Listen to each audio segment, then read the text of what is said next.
So the proclamation is of particular interest to a lot of people here at the museum. It has inspired a number of people, including the artist Mazer, who collaborated with us in 2021 to produce a beautiful print. At the museum here, we're free entry. We welcome all ages to our workshops, tours and events, and especially young children get a chance to do everything from set type in the traditional manner right up to printing with Lego, and it's great to have that connection from the past to the present.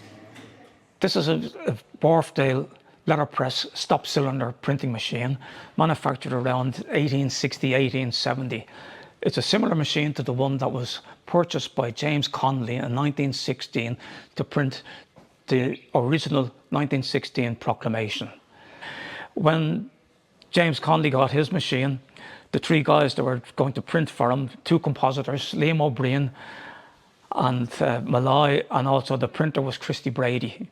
And Christy Brady had dreadful trouble trying to print. But prior to that, when they were getting organised to do the proclamation, they realised they didn't have enough type. So what they did then was they went to various different places, people that had helped them out before to get type. But because there was a law had been brought out in 1914 that anybody caught printing anything that was subversive or whatever, it was treason. So they could be killed, they could be shot for treason immediately. So Connolly was very aware of that. That's why he bought his machine originally.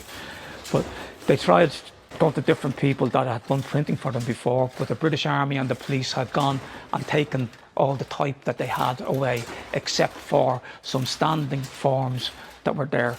Malloy had a friend up in Cable Street, and he went up and saw him, and he gave him 2 cases by 2 of upper and lower case of type to print from.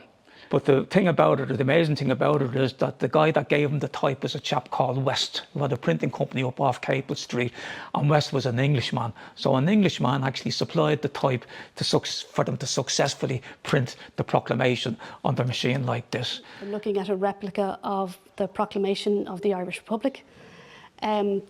I have a particular interest in this because I'm a letterpress printer and designer myself, and I also, the twofold interest is the fact that Joseph Plunkett, the youngest signatory of the proclamation, is my granduncle. The men who set and printed this document were really up against it. They had a very small amount of type to work with, and they had to pull a number of tricks to get this piece done in the time they had. The first thing you'll notice is that there's a gap in the centre. That's because they had to print it in 2 halves. They had to set the first half, then distribute the type, and then set the rest of it. They had to pull a number of tricks, especially with this wood type in the top, the headline of the whole piece.